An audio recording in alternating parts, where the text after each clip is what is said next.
잠언 26장 1절부터 16절까지 말씀 보겠습니다.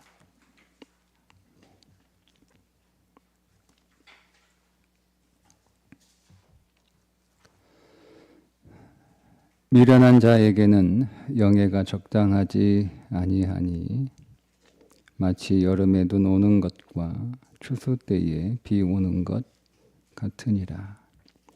까닭없는 저주는 참새가 떠도는 것과 제비가 날아가는 것 같이 이루어지지 아니하느니라. 말에는 채찍이요 나귀에게는 재갈이요 미련한 자의 등에는 막대기니라. 미련한 자의 어리석은 것을 따라 대답하지 말라. 두렵건대 너도 그와 같을까 하노라.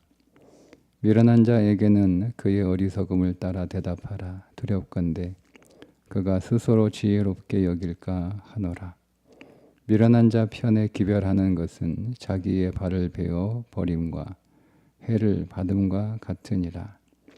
저는 자의 다리는 쉼없이 달렸나니 미련한 자의 입의 잠언도 그러하니라. 미련한 자에게 영예를 주는 것은 돌을 물매에 매는 것과 같으니라. 미련한 자의 입의 잠언은 술 취한 자가 손에 든 가시나무 같으니라. 장인이 온갖 것을 만들지라도 미련한 자를 고용하는 것은 지나가는 행인을 고용함과 같으니라. 개가 그 토한 것을 도로 먹는 것 같이 미련한 자는 그 미련한 것을 거듭 행하느니라. 내가 스스로 지혜롭게 여기는 자를 보느냐? 그보다 미련한 자에게 오히려 희망이 있느니라. 게으른 자는 길에 사자가 있다. 거리에 사자가 있다 하느니라. 문짝이 돌조기를 따라서 도는 것 같이 게으른 자는 침상에서 도느니라. 게으른 자는 그 손을 그릇에 놓고도 입으로 올리기를 괴로워하느니라. 게으른 자는 사리에 맞게 대답하는 사람 7보다 자기를 지혜롭게 여기느니라. 아멘. 오늘 말씀은 미련한 자에 대한 잠언입니다. 미련한 자의 삶이 어떠한지, 미련한 삶의 결론이 어떠한지에 대해서 먼저 말씀하고, 그러면 누가 미련한 자냐, 어떤 사람이 미련한 자냐에 대해서 말씀하고 있습니다. 한 절씩 보겠습니다. 미련한 자에게는 영예가 적당하지 아니하니 마치 여름에 눈 오는 것과 추수 때에 비 오는 것 같으니라. 미련한 자에게 영예가 적당하지 아니하다라고 하는 말씀은 적용하면 내면이 준비되지 않고 실력만 있는 사람이 높은 자리에 올라가는 것은 재앙이라는 뜻입니다. 그러니까 미련한 사람은 재주가 없는 사람이 아니고 내면이 준비되지 않은 사람입니다.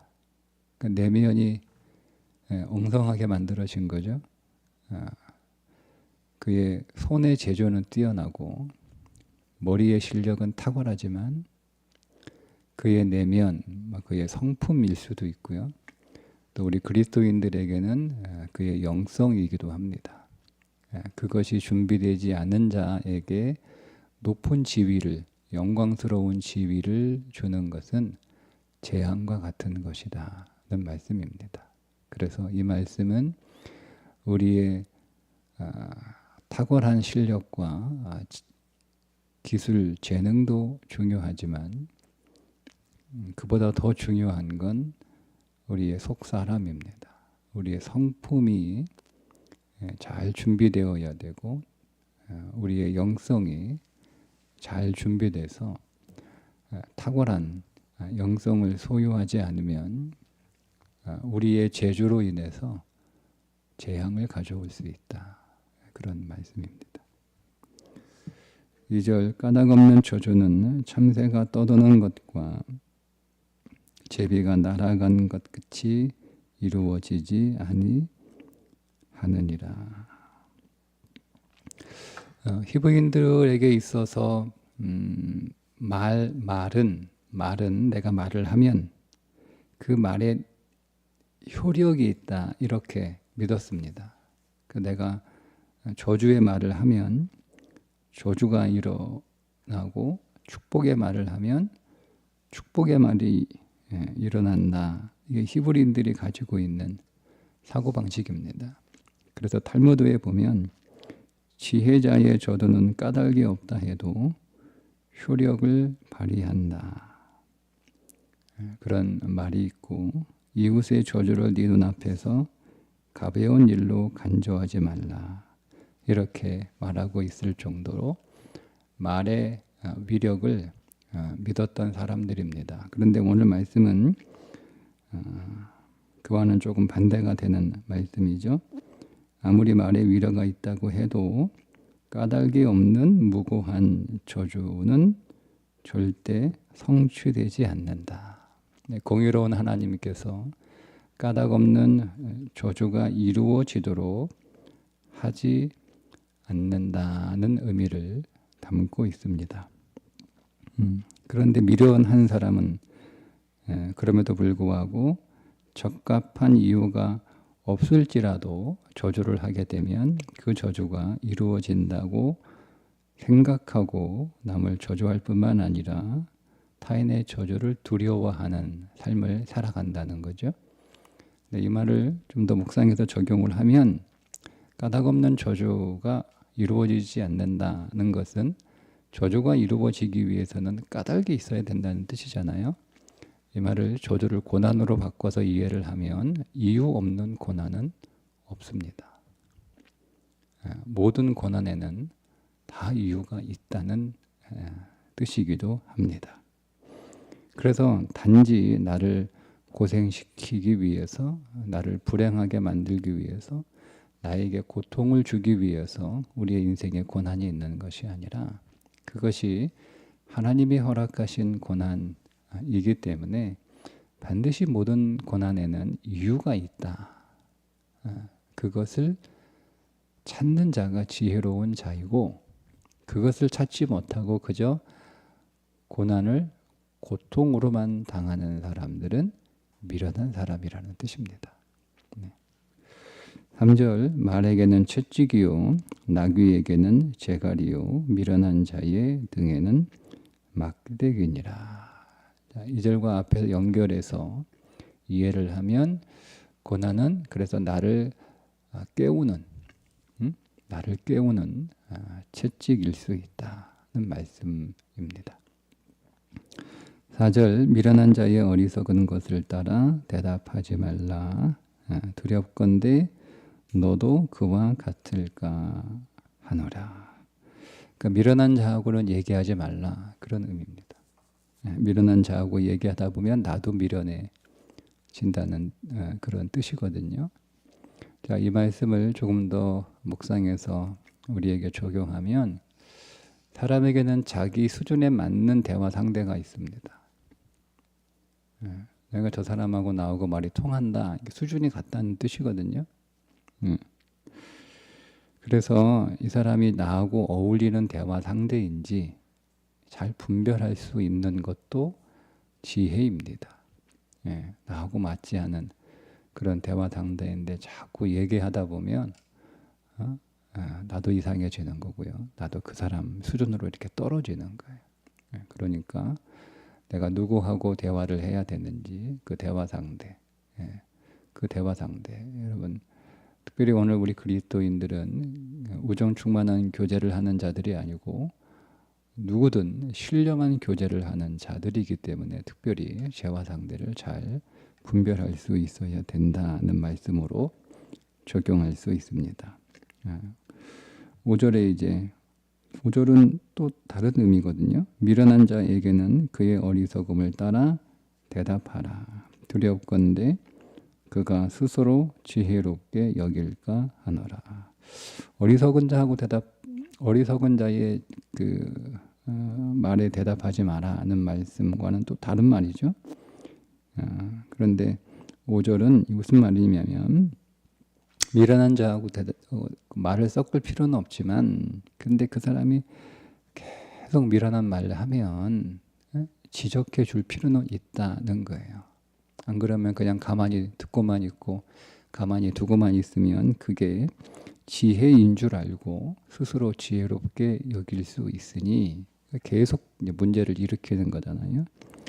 미련한 자와 대화를 섞을 필요는 없지만 계속 미련한 얘기하면 그 말이 미련하다는 것을 지적해 줄 필요는 있다는 말씀입니다. 6절에 미련한 자의 편에 기별하는 것은 자기의 발을 베어 버림과 해를 받음과 같으니라.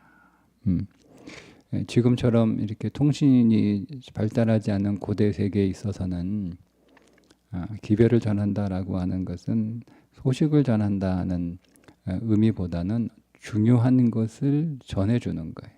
사람을 통해서. 근데 미련한 자에게 그 중요한 어떤 서찰이나 외교문서 같은 것들을 그 손에 들려 보내면 무슨 일이 생긴다는 거죠? 자기 발을 베어버림과 해를 받음과 같다. 그러니까 잘못 일을 처리하기 때문에 그로 인하여 결과로 찾아오는 해가 너무 크다 이런 말씀인데요. 그냥 쉽게 적용하면 미련한 자에게는 일을 맡기지 말라는 뜻입니다. 미련한 자 아무리 급해도 미련한 자에게는 일을 맡기는 것이 어리석은 것이다. 7절에 저는 자의 다리는 힘없이 달렸나니 미련한 자의 입의 잠언도 그러하니라. 미련한 자도 잠언을 얘기할 수 있어요. 그럼 우리가 한번 적용해보면 미련한 사람도 성경을 얘기할 수 있습니다. 미련한 자도 하나님의 말씀을 전도할 수 있습니다. 전할 수 있습니다. 그러나 미련한 자가 전하는 복음은 절름발이라가 된다는 거예요. 미련한 자가 전하는 복음은 절름발이, 즉 도움이 안 된다는 겁니다. 우리가 복음을 전하는 것에 있어서도 여러분 우리가 성경을 알고 우리가 복음을 전하는 삶을 수시로 살아야 되지만 그 전에 전제가 있는 거예요. 미련한 자로 살아서는 안 되는 거예요. 지혜로운 자로 살아야 되는 거예요.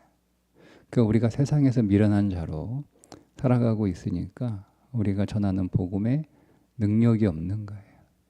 절름발이처럼 그렇게 재구실을 하지 못하는 복음이 되는 거죠. 그렇게 적용할 수가 있습니다. 자, 8절 미련한 자에게 영예를 주는 것은 돌을 물매에 매는 것과 같다. 1절에 있는 말씀하고 비슷하긴 한데 좀 의미가 조금 다릅니다. 돌을 물매에 맨다. 돌을 물매에 맬 수는 없죠. 물매에 돌을 이렇게 올려놓고 돌리다가 타이밍에 맞춰서 상대방에게 돌을 던지는 거잖아요. 돌을 날려버리는 거잖아요. 근데 이 돌을 물매에다가 묶어버린 거예요. 돌을 물매에 묶어버린 거예요. 쉽게 생각하면 새총에다가 돌을 이렇게 얹혀서 당겼다가 탁 놓으면 돌이 확 날아가는 거 가잖아요. 근데 그 새총에다가 돌을 묶어버린 거예요. 그러면 거기 아무리 당겨서 놔도 그 돌이 새총에 묶여 있으니까 돌이 나가겠습니까? 자칫하면 자기가 다칠 수 있는 거잖아요. 그러니까 미련한 사람은 그렇게 한다는 거예요. 새총을 사용해도 그거를 효과적으로 제대로 사용하지 않고 자기 딴에는 머리 써서 그렇게 한다고 하는데 오히려 그게 자기를 더 위험하게 하고 오히려 자기가 다칠 수 있는 전혀 어떤 도구와 어떤 물건을 줘도 사용할 수 없는 그런 사람을 이제 가리키고 있는데요. 이 말씀은 적용을 하면 미련한 자에게는 어떤 권한도 주지 말라는 거예요. 일도 시키지 말라 그 정도가 아니고 미련한 자에게는 어떤 권한을 주지 마라. 그 권한을 주면 그 권한을 사용할 줄을 몰라서 오히려 자신과 그 조직을 해롭게 할 수 있다라는 말씀으로 적용할 수가 있습니다. 미련한 자의 입의 잠언은 술 취한 자가 손에 든 가시나무 같으니라. 자, 다시 여기도 미련한 자도 잠언을 말할 수 있습니다. 그런데 미련한 자는 잠언을 잘못 적용한다는 거예요. 자, 처음에는 미련한 자가 말하는 것은 절름발이와 같다. 미련한 자가 복음을 얘기해도 그 복음이 온전하게 전해지지 않는다라고 앞에서 말씀을 했다면 7절에서 오늘 9절에서는 미련한 자가 잠언을 즉 하나님의 말씀을 적용을 잘못하는 거예요. 적용을. 우리가 그런 경우 종종 보지 않나요?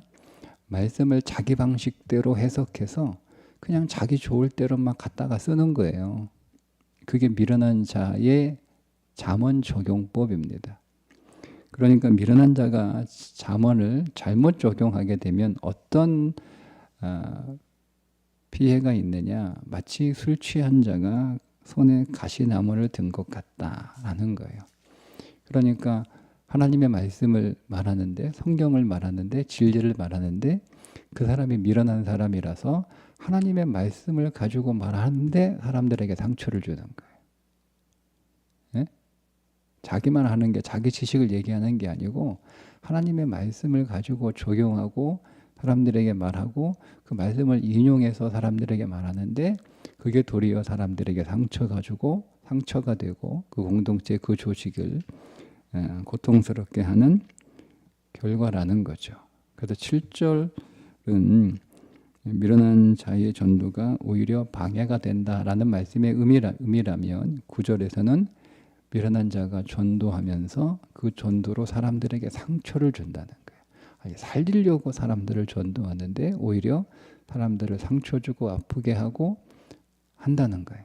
예. 그러니까 전도자는요, 그 전에 지혜로운 자가 되어야 되는 거예요. 하나님의 지혜로 전도할 수 있는 그 지혜로운 품성을 가지고 있어야 된다는 말씀으로 적용할 수가 있습니다. 10절 장인이 온갖 것을 만들지라도 미련한 자를 고용하는 것은 지나가는 행위를 고용함과 같으니라. 10절은 좀 해석하기가 난해한 구절 가운데 하나인데요. 그래서 성경마다 이 10절을 번역한 게 조금씩 다릅니다.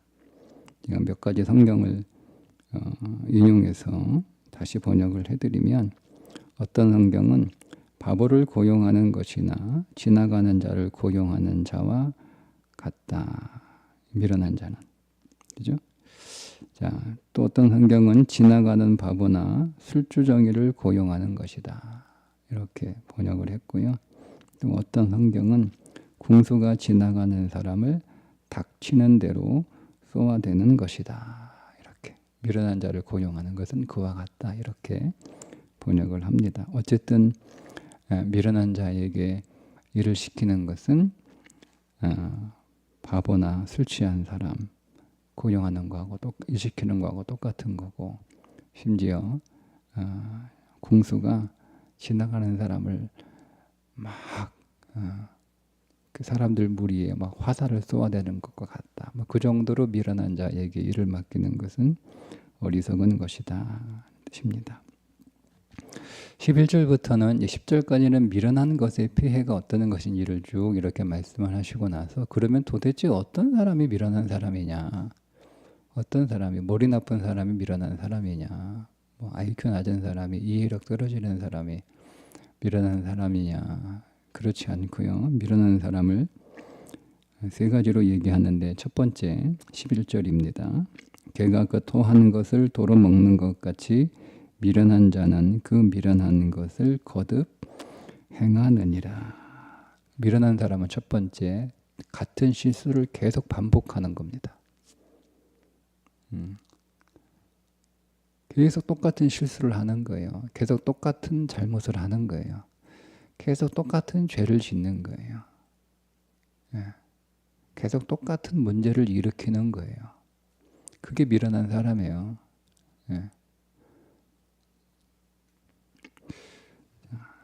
두 두 번째 미련한 사람 12절 네가 스스로 지혜롭게 여기는 것을 보느냐 그보다 미련한 자에게 오히려 희망이 있느니라. 그 미련함의 극치는 뭐냐면 더 이상 배우려고 하지 않는 것입니다. 두 번째 미련한 자는 배우려고 하지 않아요. 더 이상 성장하지 않고 더 이상 배우려고 하지 않고 더 이상 나아지려고 하지 않고 이게 미련한 거예요. 그러니까 단순히 여러분 머리 나쁜 사람이 미련한 게 아니에요. 재주 없는 사람이 미련한 게 아니에요. 성경은 그가 머리가 좋고 탁월하고 능력과 실력이 있어도 성장하지 않으려고 한다면 성경은 그를 미련한 자라고 보고 있다는 거죠. 그리스도인은 그러면 계속 성장해야 되는 거예요. 계속 자기 자신을 쇄신하고 계속 자기 자신을 변혁하고 계속 자기 자신을 개혁해서 계속 성장해요. 계속 알을 깨는 거예요. 그리스도인의 삶은, 그리스도인의 영성은 계속 알을 깨는 거예요. 그게 지혜로운 거예요. 뭐 이만큼 믿었으면, 이만큼 알면, 뭐 이만큼 했으면 그런 거 없어요. 우리는 죽는 그 순간까지 계속 사도 바울처럼 이전 것은 잃어버리고 오직 앞의 것을 향하여 계속 표대를 향하여 전진하는 그게 지혜로운 믿음의 지혜로운 사람이다는 거죠. 자, 세 번째 미련한 사람 이거는 13절부터 쭉 나오는데요.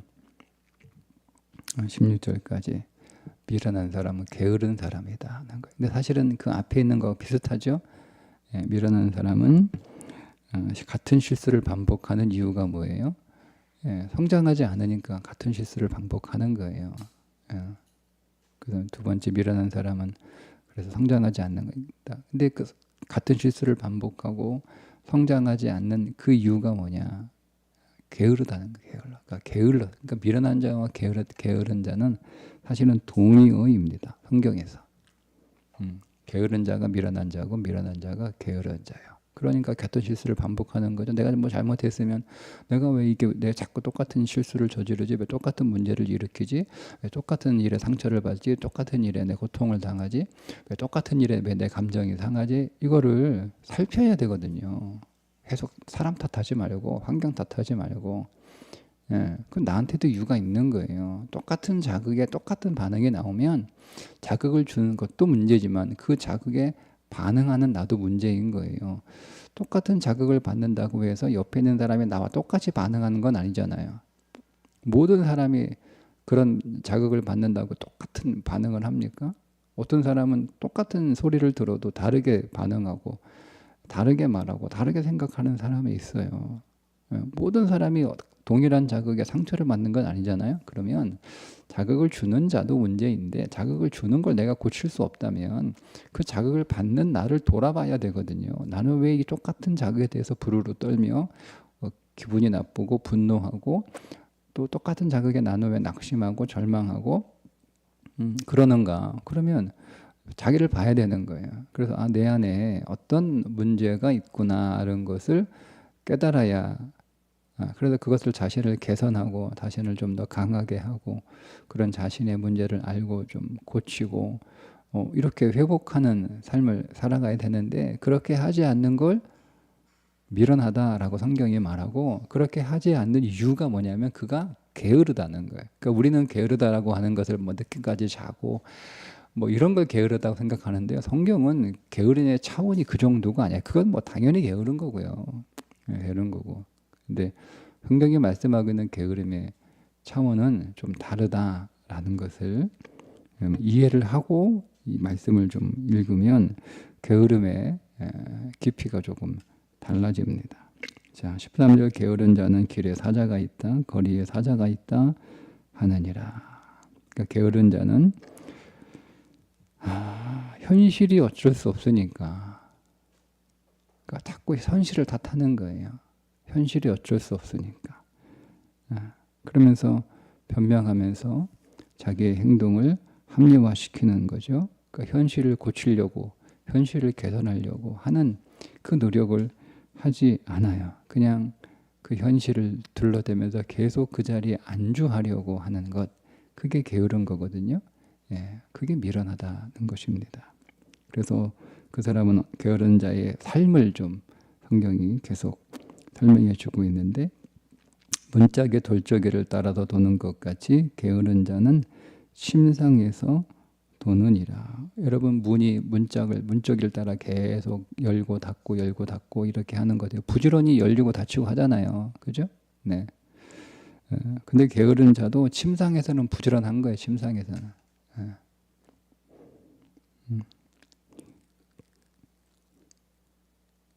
자기의 게으름을 위해서는 부지런하게 그렇게 살지만, 정작 부지런해야 하는 일들에 대해서는 전혀 하지 않는 자를 게으른 자다.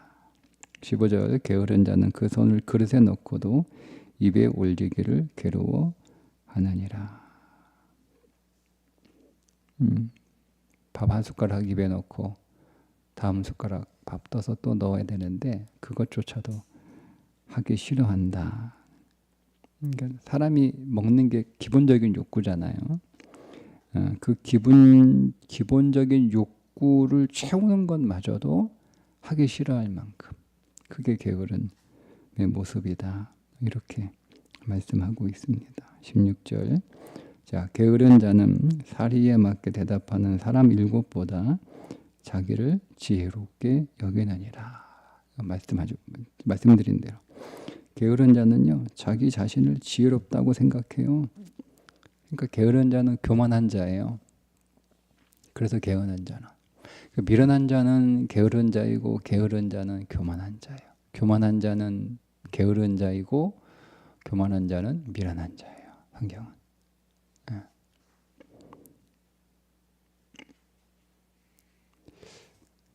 그래서 오늘 우리가 하나님 앞에 항상 지혜를 구하며 그 지혜로 단련되고 훈련되어서 그 지혜가 오늘 우리 안에서 계속 쌓여가고, 또 그 지혜의 삶이 우리 안에서 계속 성장하는 삶을, 그래서 오늘 우리의 모든 삶들이 계속 더 나아지고 더 회복하고 더 건강해지고 더 생명이 충만한 삶으로 나아가는 것이 지혜입니다.